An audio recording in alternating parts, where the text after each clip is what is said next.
So let us read verse number 13, which we completed last time. We'll read it again once more.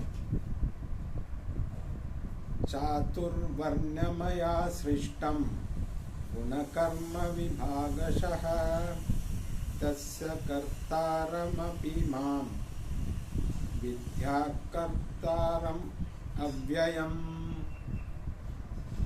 So as you remember, Krishna said the fourfold division based on duties and qualities was created by him. But though he has created it, he is not in any way responsible for it. In the sense, he is not the doer. So whatever he has created, the doership belongs to the people who are in that group, you can say. So his job is only to create that division. It is up to you how you utilize that. So we saw how you can be either a jati brahmana if you are born, or a jati kshatriya, vaishya or shudra. If you are born in a family which is in that varna, you are supposed to be from that varna. The next way of classifying is by your action. So if you are doing the duty of a brahmana or a kshatriya or a vaishya or a shudra, then also you will be classified under that particular varna. And the ultimate division is by your quality. So in this, the highest quality is a guna brahmana, where your sattva guna is predominant, your rajo guna is less, and your least of tamo guna. So any one of the four varnas can be a guna brahmana. There is nobody can object to somebody becoming a guna brahmana. So it is up to the individual to become a, so the division is only based on duties. But to become a guna brahmana, the Lord has no role. It is up to the individual to, only for easy working, the four divisions have been created.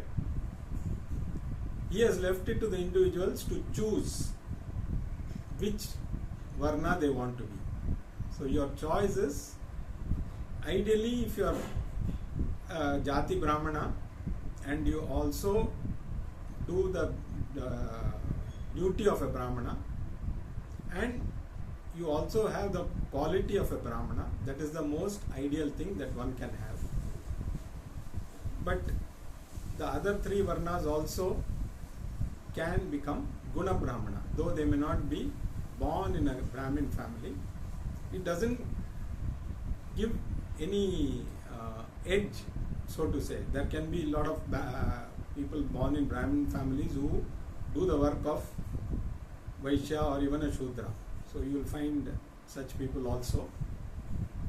So the Lord is not responsible. He says, I am not responsible if you behave, if you are born in a Brahmin family and you behave like a Shudra, that is your choice.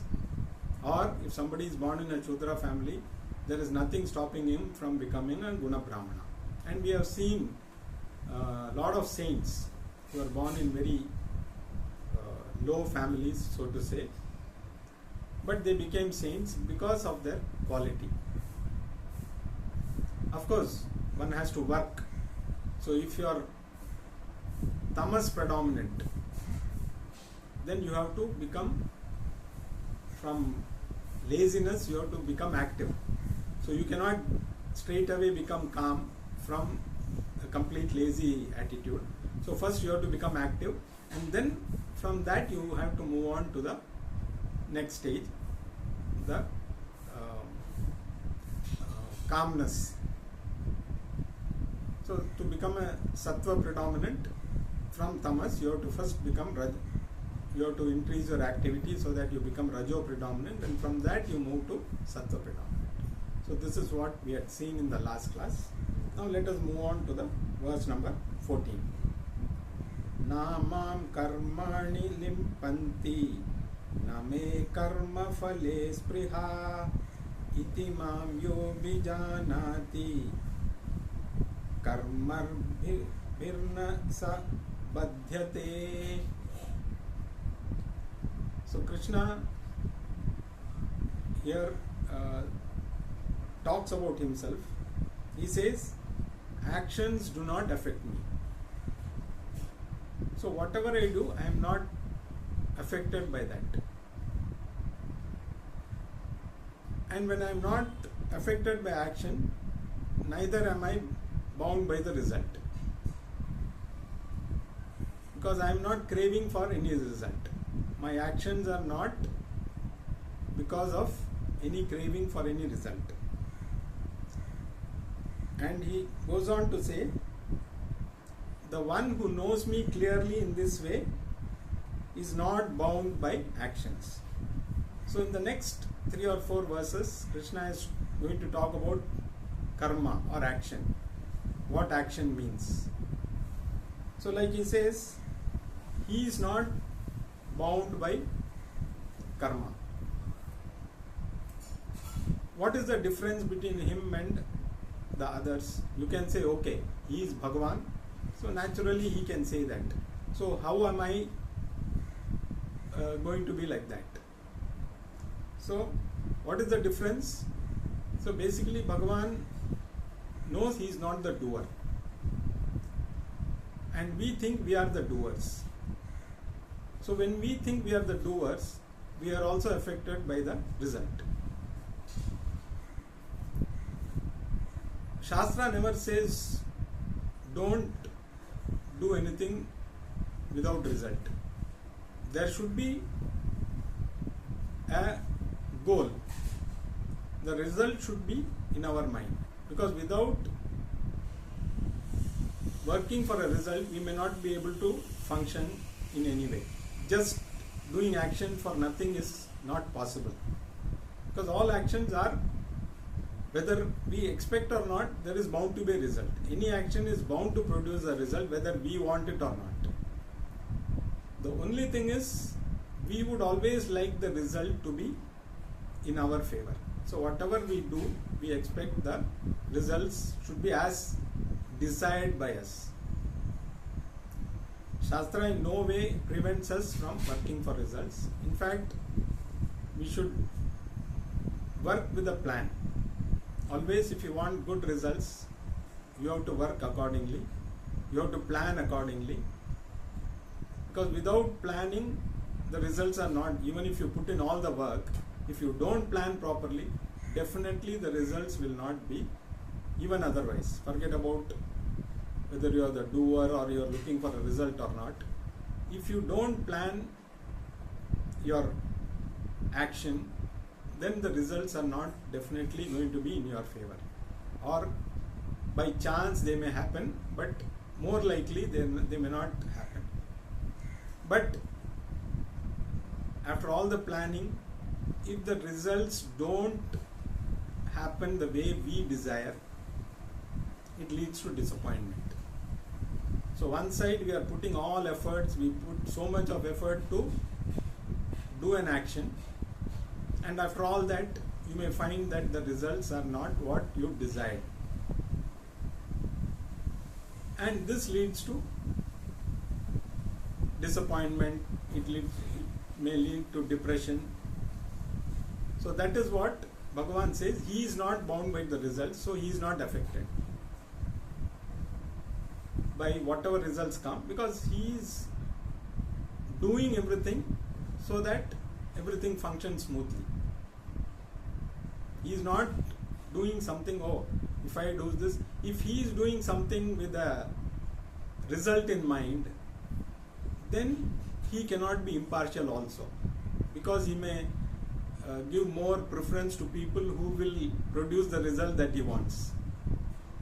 So if Bhagavan becomes partial, then he cannot be Bhagavan. So the results are not, he is not seeking any results. He is going about his duty because it is to be done. And we are doing our duty, but we expect results. And all of us, with a very, very small percentage of people, work for results, and we expect results to be in our favor. But we must remember that results will always be according to what you deserve rather than what you desire. So that is what we need to understand. Results may not always be the way we want them. The law of nature, or Bhagavan, knows what you deserve. So whatever you get as a result is what you deserve. It may not be what you desire. If you accept that and humbly and take it as a prasad from God, then you will not have any kind of disappointment, any kind of depression if the results don't happen the way you want them to happen. So that is why he says, so then if you can say, I am not Bhagavan, because he is Bhagavan, he can say this. So that is why he says, those who know me clearly in this way are not bound by actions. So those who know me clearly means those who know his real nature. So once you know the real nature of Bhagavan, you will also know that you are also the same Atma. So once you know you are the same Atma, because there cannot be different Atmas. So the true nature of the Lord is also your true nature. So there also, such people also are not bound by the results nor by the action. So once you know the true nature of Bhagavan, automatically you also become immune to all action and the results that action produces. So it is not that he alone, because he is Bhagavan, I am not bound by all this.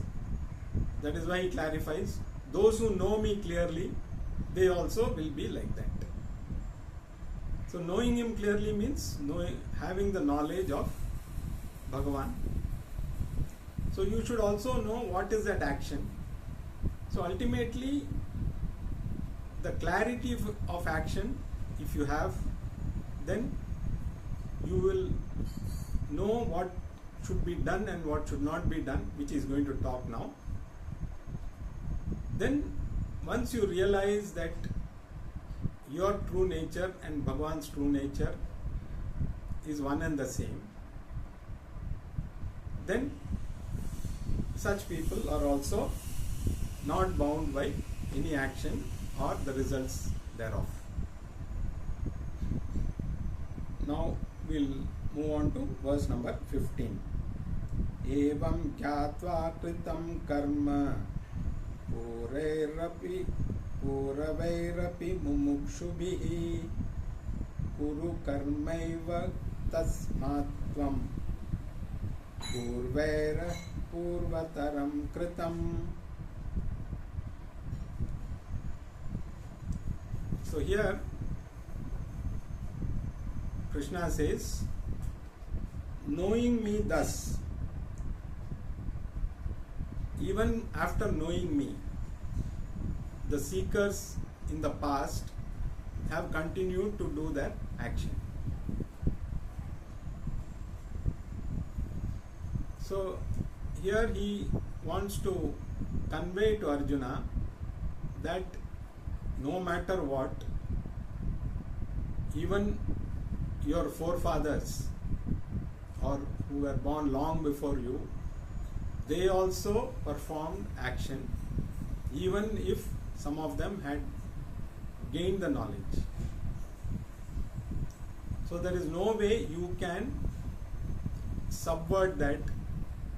So he just wants to discourage him from taking to sannyas, because Arjuna had this urge to give up all the action and take to sannyas. So he says even the seekers in the past, from time immemorial, there have been a lot of people, and some of them were jnanis, or some of them, most of them were interested in getting moksha. So whether you have already a jnani or if you are interested to gain moksha, then you continue to do action. So there is a difference between inaction and action, which here there's going to be a lot of talk about actionlessness and action, which Krishna is going to clarify. So you cannot say by not doing something you will gain something. We also need to remember that action is not the means to gain moksha. Neither is inaction. But action prepares your mind for moksha. And action again with the right attitude. So action with the right attitude will purify the mind, and then the knowledge will give you freedom. So this is what Krishna is trying to convey. So he is trying to convey to Arjuna, you cannot run away and take sannyas. You have to continue to do action as per what you have been prescribed. Being a Kshatriya, he has to perform the duty of a Kshatriya. If he was a Brahmin, he could have done the duty of a Brahmin. But here, as we know, he is in a war, and his karma is to fight. So he, by quoting various reasons not to fight, he cannot escape his karma. He has to do that karma. Otherwise, he is not going to gain moksha. By avoiding action, he is not going to gain moksha. So this verse is just to tell that not doing action is not actionlessness. Actionlessness happens when you realize that you are not the doer. So that is where that understanding comes, and that understanding comes by knowledge and knowledge of Ishvara. So all these are interconnected. So your action and ultimately how it leads to moksha, it's all interconnected. Though directly, just by doing action, you are not going to gain moksha. But action will ultimately lead to moksha when it is combined with knowledge.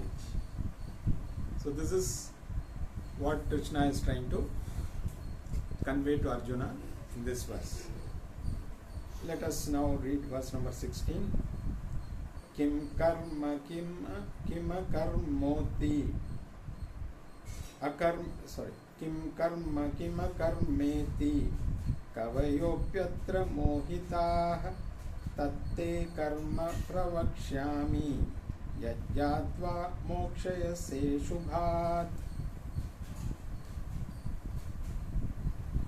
So here Krishna says, karma is not such an easy topic to understand. Don't think karma is just something which you can easily understand. Even great scholars are confused with reference to what is action and what is actionlessness. So it is not just the common person. Even great scholars who have studied, who have gained knowledge, they are also still confused with what is action and what is actionlessness. So he says Shubham and Ashubham. So samsara is Ashubham, moksha is Shubham. So samsara is doing action for the sake of result,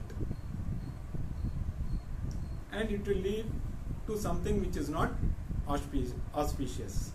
Shubham and Ashubham. So basically, Ashubham is all the doubts you have in mind, which lead you to do actions, which create confusion in the mind, which creates disappointment when the results don't come as we expect. So all these lead to inauspicious things. So basically, the very samsara itself is inauspicious, and to understand that, you should know what is action and actionlessness. So once you are clear about action and actionlessness, it will lead to moksha, which is Shubham, auspicious.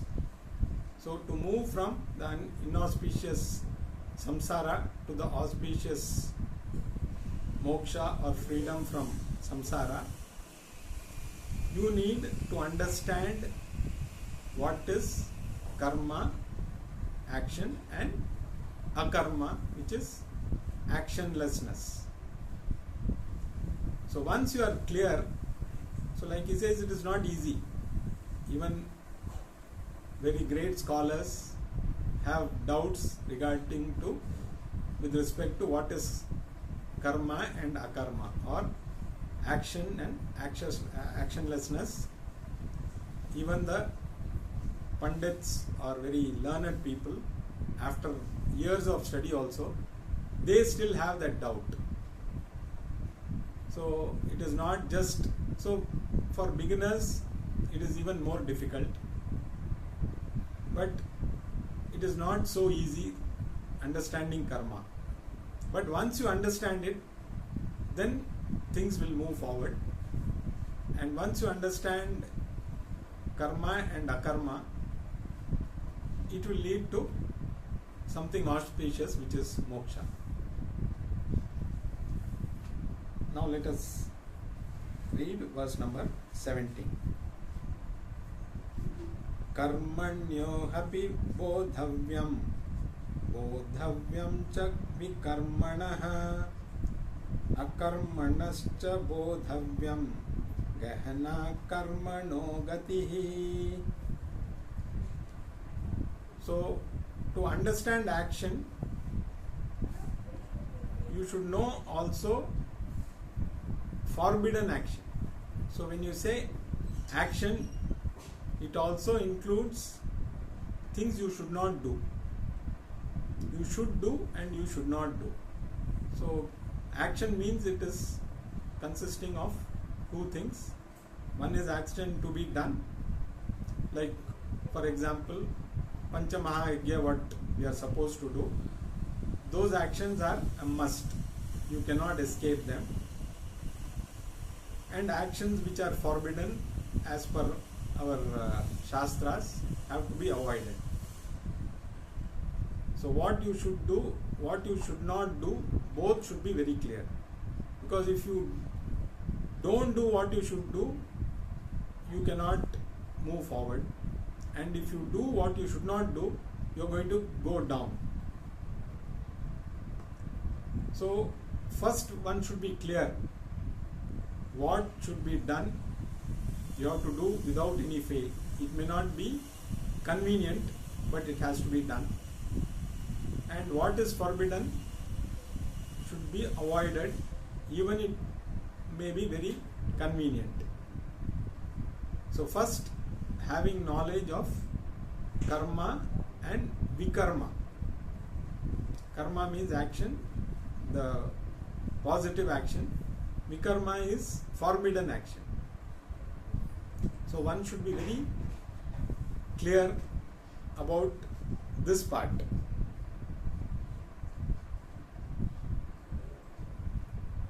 And then actionlessness. So once you, actionlessness doesn't mean there is no action. Actionlessness will happen only out of knowledge. So when you realize that, because everything is interconnected, when you realize that you are not the doer, and how do you realize that? Only when you know through knowledge that you are the same Atma as Bhagavan. There is no difference between you and Bhagavan. So once you realize that, only you realize that you are, whatever action you are doing, actually you are not the doer. So actionlessness is not absence of action, but understanding that you are not the doer. So all these are interconnected. So your action and not doing forbidden action, and then ultimately through knowledge realizing that whatever action you are doing, you are not the doer. Like that is how Krishna started saying that I am not bound by the action, nor am I craving for the results. So actionlessness is to be understood only when you know what is action and forbidden action, how you go about your action, doing what is to be done, then not doing what you should not do, then ultimately through, because already the topic of Karma Yoga has been discussed, which he will again talk in future also. It is not that, because there is only two, Karma Yoga and Jnana Yoga. So in different ways he is going to explain. So as we have understood so far, Karma Yoga is nothing but doing an action without focusing or accepting the results as they come. So once you do karma with a yoga attitude, Karma Yoga attitude, then when you gain this knowledge, it becomes complete. Because Karma Yoga will help you to purify the mind, and only in a pure mind the knowledge will stay firm. So that leads one to actionlessness. So action should lead to actionlessness through knowledge. So this is what in these last 4 verses about action, inaction and actionlessness. So like Krishna says, it's not easy even for Pandits to understand. It is for us to, over a period of time, by performing action, not by avoiding action, by performing actions as prescribed in the Shastras and avoiding action which are forbidden, finally through knowledge understand what is actionlessness. From the next verse again the knowledge part is going to come, from 18th to I think 24th verse. Krishna is going to talk about again, because it's Jnana Yoga and Karma Yoga going together. So sometimes the focus is on one, sometimes the focus is on other.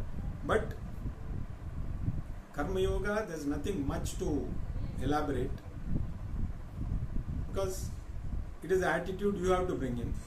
But Jnana Yoga is to be understood, and that knowledge has to stay firm. So that is why most of the people like Adi Shankara and all, they elaborate on the Jnana part, they expand that verse and give more emphasis on the knowledge part, because that is what ultimately will lead to moksha. But Karma Yoga has to continue.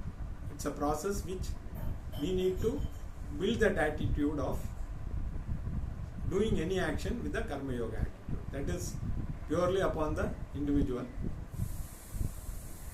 The knowledge has to happen. It will happen only when the mind is ready for it. So such verses where knowledge is predominant will be in various commentaries, especially in Adi Shankara's commentary and all, he expands it more, which we will see in the next class.